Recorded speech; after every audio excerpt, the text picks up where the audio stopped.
आपल्या चॅनलमध्ये आपलं स्वागत आहे. तर आज आपण बघणार आहोत एक महत्त्वाची अपडेट आलेली आहे.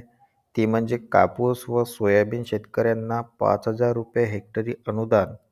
तर यासाठी राज्य सरकारने आता कापूस आणि सोयाबीन शेतकऱ्यांना 5,000 रुपये अनुदान हे देण्यास मंजुरी दिलेली आहे.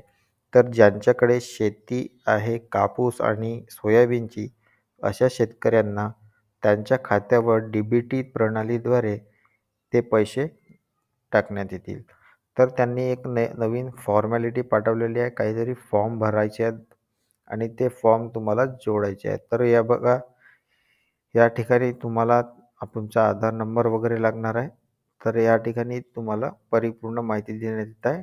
तर एक परिपत्र राज्य सरकारने जाहीर केलेला आहे. तो तुम्हाला वाचून सांगतो मी.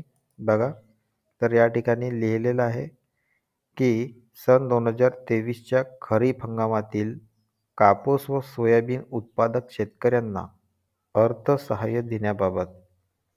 तर 2023च्या खरीप हंगामातील जे शेतकरी आहेत त्यांच्या खात्यावर हे अर्थसहाय्य देण्यात येईल. तर एक गोष्ट लक्षात ठेवा मित्रांनो, की यामध्ये फक्त ज्यांनी ई-पीक पाहणी केलेली आहे त्यांनाच हा अनुदान मिळण्यात येणार आहे. ज्यांनी ई-पीक पाहणी केली नाही पण त्यांच्याकडे शेती आहे कापूस आणि सोयाबीनची, त्यांनासुद्धा हा अनुदान मिळणार नाही, कारण त्यांनी ई-पीक पाहणी केली नाही. तर हा बघा महोदया, उपरोक्त विषयाबाबत संदर्भाधीन शासन निर्णयान्वये राज्यातील सन 2023च्या खरीप हंगामातील ई-पीक पाहणीवरील नोंदीत कापूस व सोयाबीन व उत्पादक शेतकऱ्यांना अर्थसहाय्य मंजूर करण्याबाबत शासन निर्णय निर्गमित करण्यात आला आहे. या अर्थसहाय्याचे वितरण शेतकऱ्यांना सार्वजनिक वित्तीय व्यवस्थापन प्रणालीद्वारे शेतकऱ्यांच्या आधार लिंक बँक खात्यामध्ये थेट लाभ हस्तांतरणाच्या डी-बी-टीच्या माध्यमातून होणार आहे. त्या अनुषंगाने अनुज्ञेय अर्थसहाय्य शेतकऱ्यांना अदा करण्यासाठी शेतकऱ्यांच्या आधारसंबंधी माहितीचा वापर करण्याबाबत त्यांच्याकडून घेण्यात येणाऱ्या संमतीपत्राचा नमुना तसेच सामायिक खातेदारांच्या बाबतीत एकच खातेदारास अर्थसहाय्य वितरित करण्याच्या अनुषंगाने घ्यावयाच्या ना हरकत पत्राचा नमुना सोबत जोडून पाठवण्यात येत आहे. तर हा त्या ठिकाणी संमतीपत्र आहे मित्रांनो. खाली या ठिकाणी तुमचा जिल्हा, तालुका, गाव आणि त्या खाली आधार नंबर, मोबाईल नंबर.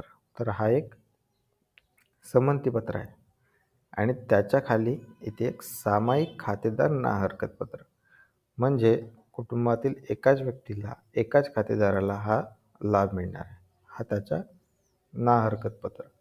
तर अशा प्रकारे तुम्हाला या ठिकाणी अनुदान मिळणार आहे. तरी सर्व शेतकऱ्यांनी लक्षात घ्या, अशा प्रकारे ही माहिती ई-पीक पाहणी केलेल्या शेतकऱ्यांनाच मिळणार आहे. ही गोष्ट लक्षात ठेवा मित्रांनो. आणि फॉर्म तुम्ही लगेच खाली तुम्हाला इथे डाउनलोड करता येणार आहेत. या व्हिडिओच्या डिस्क्रिप्शनमध्ये याची लिंक दिली जाईल. व्हिडिओ कसा लागला मित्रांनो, आवडला असेल तर लाईक करा आणि सबस्क्राईब करा. आम्ही अशा प्रकारचे नवीन अपडेट्स या चॅनलवर घेऊन येत असतो. आणि बेल आयकनला टॅप करा आणि जास्तीत जास्त जणांना शेअर करा ज्यांच्याकडे कापूस व सोयाबीन अशा प्रकारची शेती आहे. धन्यवाद मित्रांनो.